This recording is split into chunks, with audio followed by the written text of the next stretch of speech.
3 days off ako, kaya alis muna ako. First day nang wala akong pasok. So bukas may gala din ako. Ngayon, alis lang tayo ng konti.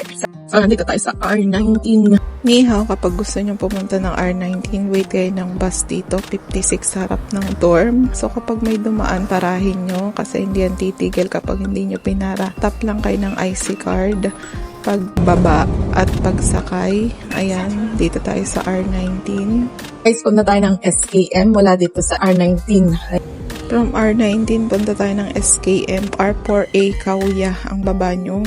Medyo malayo lang, 30 minutes. Sundan nyo lang yung mga sign na SKM Park, makakarating na kayo. Akyat lang kayo ng escalator and then pag akyat nyo, ayan na, SKM Park. Medyo malawak yan, like Ida Mall. Marami kayong mabibili dito. May mga sale din dito. Mas malapit lang sa Ida Mall.